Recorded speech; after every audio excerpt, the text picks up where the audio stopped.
All right, welcome back to the Southsiders in the North End podcast.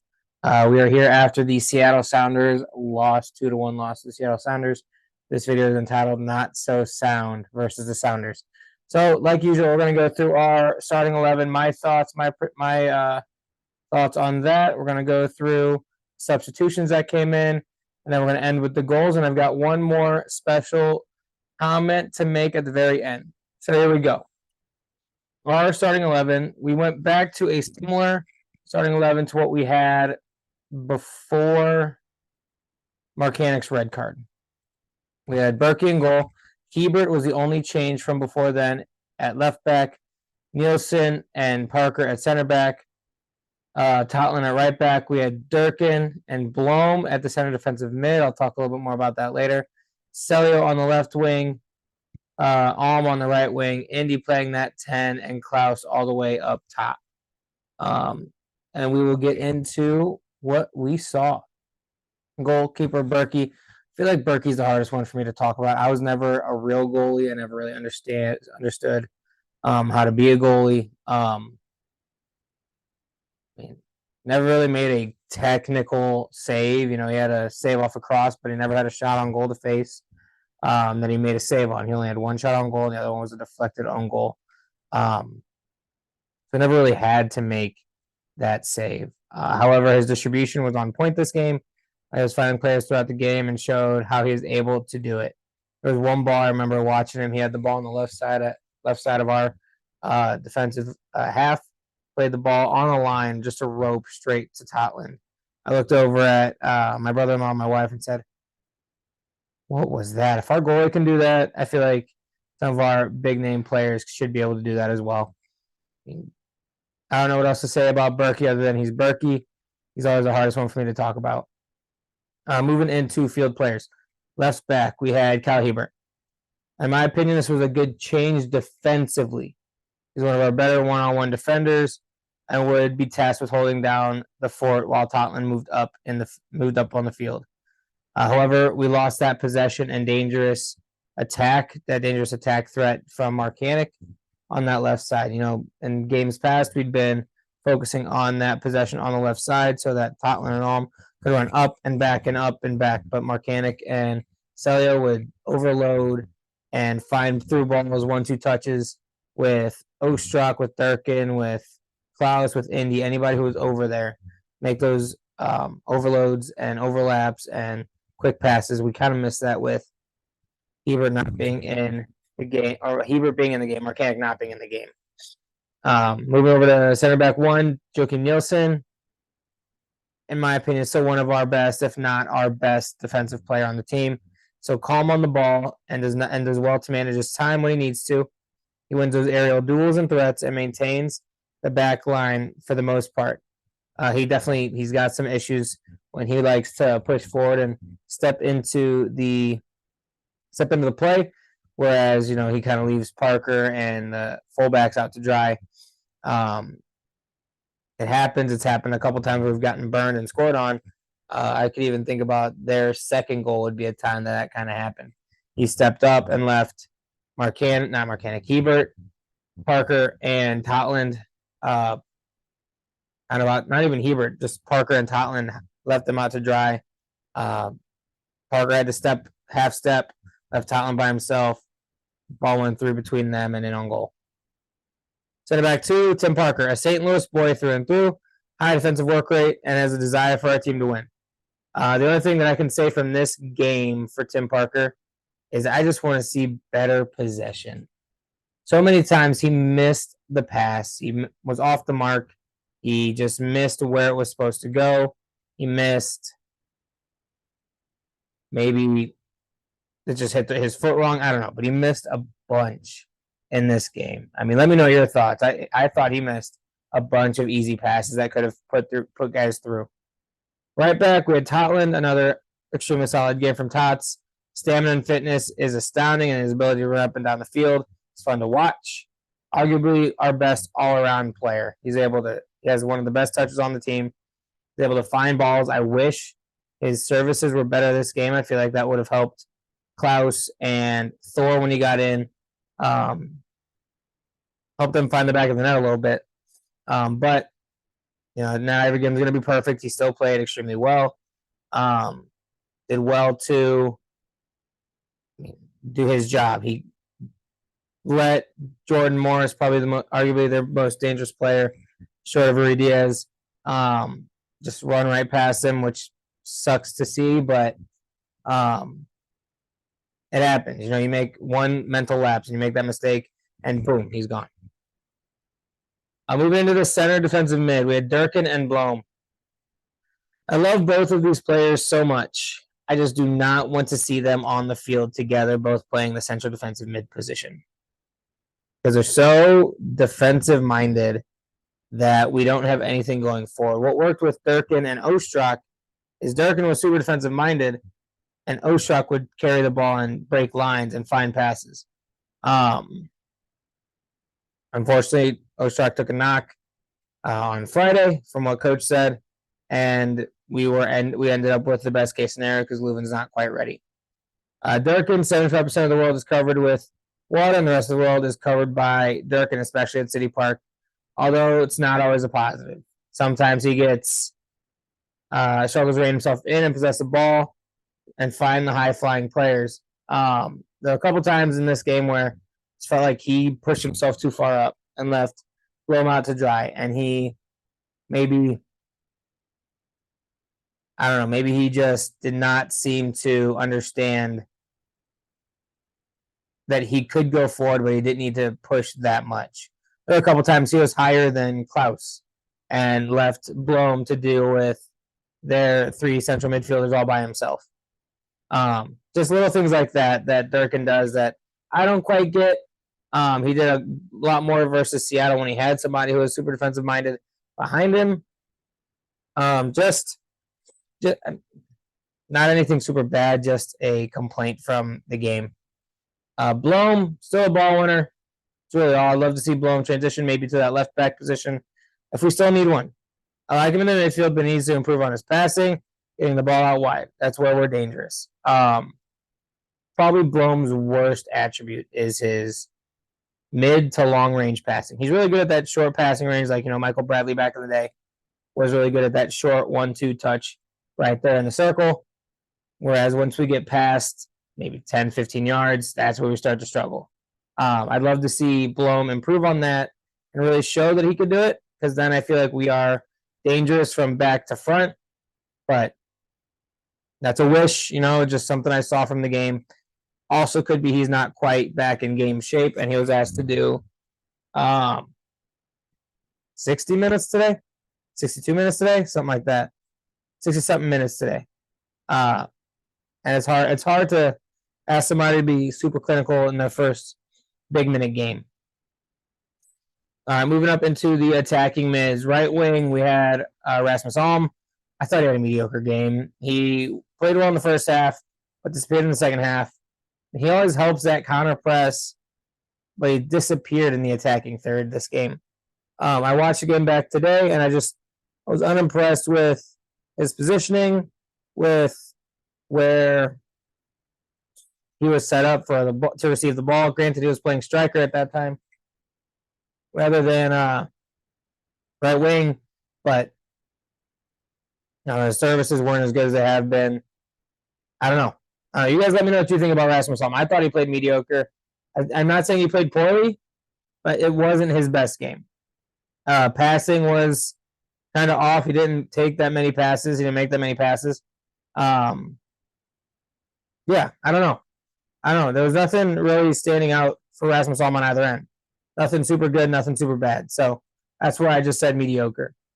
Left wing, we went over to Celio. He looked more like the Celio we've seen. We did not have that against FCC, but was more back to normal Celio this game. Confident, skilled, and quick. Showed that he was ready to play again. Unfortunately, not pay off for City. You had Christian Roldan on him. You got the Roldans confused on Seattle. They've got both of them. Yeah, he had Christian Roldan on him the entire game. And Roldan kind of had him on lock for a while. He didn't quite have the freedom and space to do what he wants to do like he has in games past. But I mean, there were a couple instances where he got the ball in, he beat Roldan, and he found a slot ball through, and we just didn't do anything. Or maybe he took half an extra touch early in the game. But other than that, I mean, Celio was back to him. Celio was able to do what he wanted to, except for when Roldan forced him to the end line. He should, in my opinion, he probably should have cut back a couple more times. But hindsight's 2020. I'm not on the field. I don't see what he sees. He looked better this game than he has in games past, or at least against FCC. At the attacking mid was Indy. This was an odd off game for Indy. Played a little too slow, missed his opportunities to find players in behind. He was in the right spots, but he missed his opportunities to find the balls in. There was one where he picked the ball up off of Klaus Flick. I remember this one. Picked the ball up off of Klaus Flick, and he just seemed like he thought he had all the time in the world. Well, he probably could have taken one touch and then second touch to push him out to the left. He had Celio and Hebert. I mean, it's easy to say when you're watching on the TV and you don't have any pressure on you, but just stuff like that where maybe he could have played it one touch quicker. Maybe he could have picked his head up before he picked up the ball. I love Indy. It just seemed like he was a little bit off this game. Up at the number 9, we had Klaus. And you guys are going to think I make excuses for Klaus, because I kind of do. He's R9. He's supposed to be R9. Our 9, sorry, not R9, our 9. And he's supposed to be the guy that we look for to score goals. Another game that I think he's going to get a lot of heat on. Fans don't like it when he doesn't score. However, Klaus has been missing a player that can play the 9 and 10, kind of like that Nico 9, that 9.5, where they start either even with him or behind him to pull players away and provide that space. As coach and a fan, I can see his frustration. He's missing a player to help him up top, and he does his best. But Klaus is strongest when he can get to the ball and find his teammates, and then get back into the box for that service. I mean, we saw it against so many teams last year, and everybody says, "Oh, Klaus is the luckiest striker." I've heard that a million times. I mean, he's arguably one of our top 3 players on the ball on the entire team. And when he's able to get the ball out wide and then find that space in behind, that's when he's really dangerous. I mean, sometimes you have to get lucky with where the ball's placed, but he puts himself in the right positions. The goal from Jake Nerwinski against Minnesota United last year is a prime example. Gets the ball, or he doesn't even get the ball. He sits there, he waits for Leuven hopefully to pass him the ball. He gets passed up, and then he makes that run into the box to win that head ball goal. It's stuff like that that's what he's best at, in my opinion. And I think we need to get back to that. He needs a player like Nico or Marco Reus or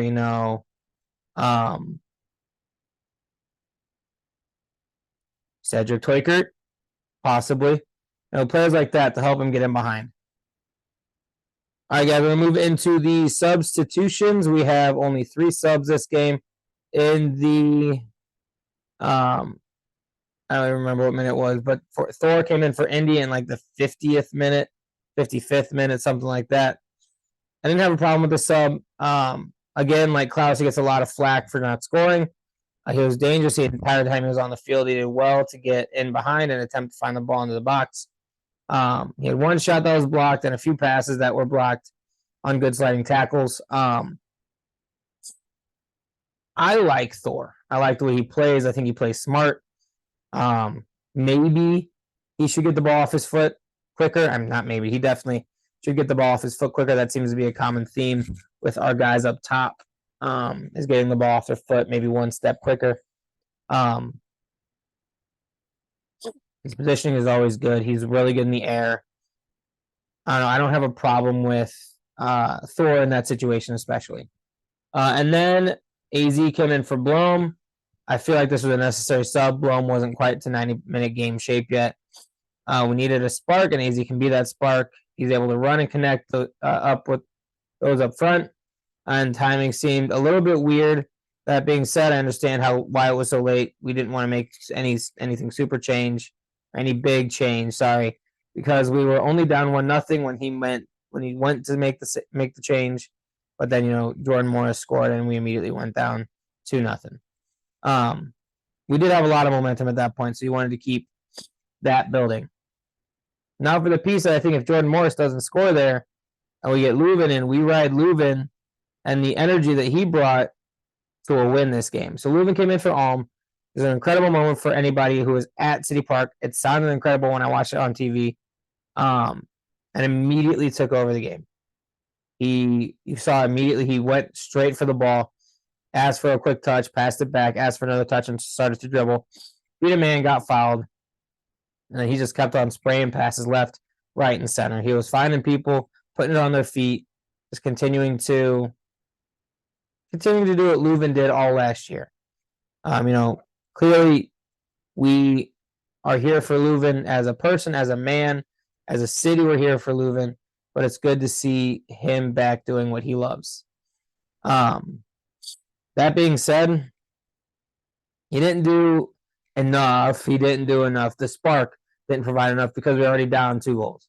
If he comes in before the Jordan Morris goal, then I think we ride him to victory. We ride that wave to victory. But coach doesn't know that Jordan Morris is going to score there. I don't know. Timing seemed weird for those 2 subs for me, but I'm not the coach. I understand why he made him when he did. I just sometimes you wish to get those big game changers like AZ and Leuven in there a little bit earlier. I know Leuven's probably not back to even half game shape yet, but it would have been nice. All right, moving on to the goals. There were 3 goals this game. 2 for the bad guys, 1 for City. So Klaus, in the 65th minute, was off the field with an injury. We were playing a man down, and the ball went out to the right side. Little pass back to the center, and then back to the corner of the 18, where Christian Roldan looks to play the ball into the box. Deflects off Kyle Hebert and over the head of Berkey. Extremely unfortunate for the boys. Kind of set the tone how the game was going to go. We were doing everything right. We were possessing the ball. We were taking it to them. We had sustained offensive zone possession. That sounds like a hockey term. And then they get that own goal off of Kyle Hebert. Just unfortunate, unlucky. Then again, in the 69th minute, Thor lost the ball on what I thought was a foul when I first saw it. I thought it was a foul in the middle of the park. The ball was played into Rusnak, who played it straight up the field. Jordan Morris makes a curved run in an attempt to stay onside and through the goal 1-on-1 with Roman Berkey. Morris slots it right past Berkey for a 2-0 lead. I watched it back. People were telling me he looked offside. I didn't see anything near the offside. My question was, what happened with Thor in the middle?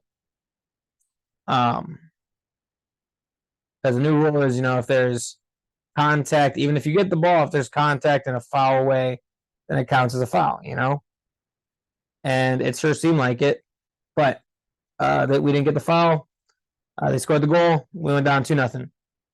In the 82nd minute, great scenes as Leuven gets his assist. Nice possessive pass back from Dirk, and that's what we wanted. That's what I talked about earlier. I wish you would do that more often. You just take the ball, quick little back pass, keep possession. Quick little pass out wide, keep possession. Leuven whips a low driven ball into the box. Totland gets his toe on the ball and slots it right into the back of the net for a 2-1 scoreline. We then, continued on the rest of the game with sustained pressure.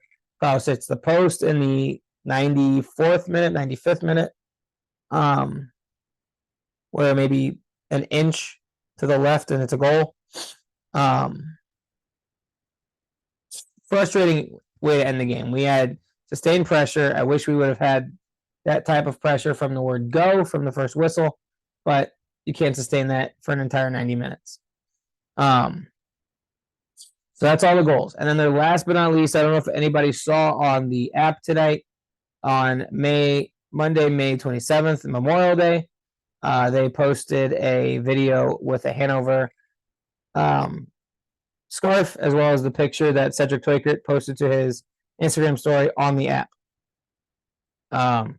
Basically, Toykert has all but been announced tonight, and this could easily be what Klaus needs to help him get more space and help provide him better service into the box. Then we might see that 4-2-2-2 more often coming up with Toykert and Klaus. Whenever Toykert gets here, he can't start playing until like the 18th because that's when our transfer window opens. But based on what I saw with Berkey, back when he came over on July 1st, the minute his contract expired, and started training with the team. Hopefully that's something we can do, get Toykert acclimated and into training, get him a preseason of sorts. But that's exciting. Now we just get to hear and wait for the rumors of Marco Reus, Papadopoulos. We already got to wait for the Toykert signing to be confirmed, and we did hear today that Isak Jensen, our first U22 initiative player, has been signed by Viborg for an undisclosed transfer fee. He was one of my favorite players. He was my first autograph that I got for City. I'm gonna miss him. I know City's gonna miss him. I just feel like at this point we've got enough left wingers that we probably wouldn't need a guy like Jensen here with us. But that being said, that's all I have for this podcast tonight. I will see you guys later.